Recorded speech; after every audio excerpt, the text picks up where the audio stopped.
Monsieur Jean-Victor Castor, pour le groupe GDR.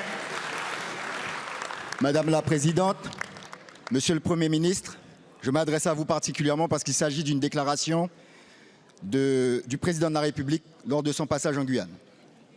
Vous savez, la Guyane, c'est 7 communes sur 22 qui sont totalement enclavées sans réseau routier.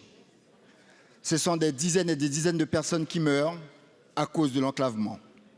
Oui, chers collègues, l'enclavement tue régulièrement dans mon pays, la Guyane. Il tue des personnes, il tue le système éducatif, il tue le système sanitaire, il tue l'économie, il tue l'espoir. En 500 ans de présence française, la France n'a construit que 440 km de routes nationales en Guyane. Moins d'1 kilomètre par an. Et en 2006, M. Estrosi, ministre, avait annoncé que la Guyane pourrait bénéficier et intégrer les 15 grands programmes itinéraires de route nationale. En 2007, la route Belize-Saül a été actée dans le cadre du plan pour le parc national.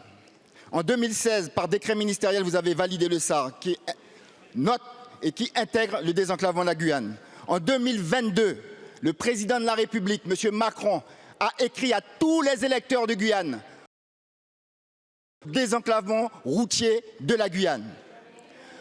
En 2024, lors de son passage, écoutez bien, chers collègues, écoutez bien ce que je vous dis.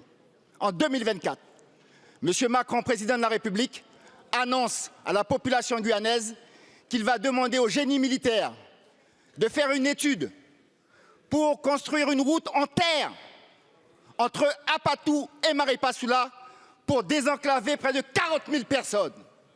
Alors, Monsieur le Premier ministre, quelle parole peut être crédible ici dans cette Assemblée, au sein de ce gouvernement, si le Président de la République lui-même ne respecte pas ses engagements? Merci, Monsieur le député. La parole est à Madame Marie Guévenoux, ministre en charge des Outre-mer. Merci, Madame la Présidente. Monsieur le député Castor, vous avez rappelé que le Président de la République est venu par 2 fois en Guyane et une fois extrêmement récemment. Et Monsieur Castor, je vous le dis, plutôt que d'interpeller ici le gouvernement de cette façon, vous auriez mieux fait d'être présent lors du déplacement du Président de la République et lors du moment où il a réuni les élus pour justement évoquer ces questions d'investissement auprès des infrastructures. Parce que ce n'est pas en pratiquant la politique de la chaise vide, monsieur le député, que l'on défend son territoire. Voilà ce qu'il en est. Ensuite, sur le désenclavement de la Guyane, c'est un véritable défi.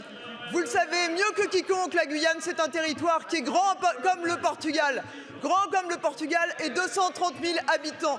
Pour relier des villes entre elles, ce sont des centaines de kilomètres, vous le savez précisément. Et aujourd'hui, sous les 2 quinquennats d'Emmanuel Macron, c'est 320 millions d'euros qui ont été consacrés au transport et aux aménagements routiers.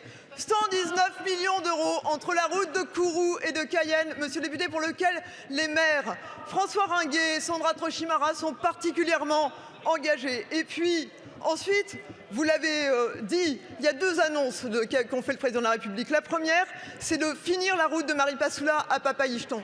Et la deuxième, c'est celle effectivement de faire en sorte que le génie militaire puisse étudier la possibilité d'avoir une piste, parce que, monsieur le député, avoir une piste sur des centaines de kilomètres, c'est mieux qu'avoir aucune route. Et enfin, oui, monsieur le député, et en tout cas, c'est ce que disent les élus locaux, c'est ce que disent les élus locaux, c'est ce que disent les élus locaux. Et enfin, dernier point, monsieur le député,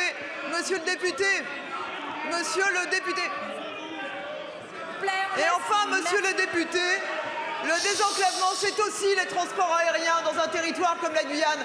Et là, c'est la collectivité territoriale de Guyane qui en a la compétence sur les lignes intérieures. Et le gouvernement de cette République finance à 30% les lignes aériennes de la Guyane. Voilà, monsieur le député. Merci beaucoup, Madame la Ministre. Allez, un peu de silence, s'il vous plaît. Chut. La parole est à Monsieur Hervé Solignac pour le groupe socialiste.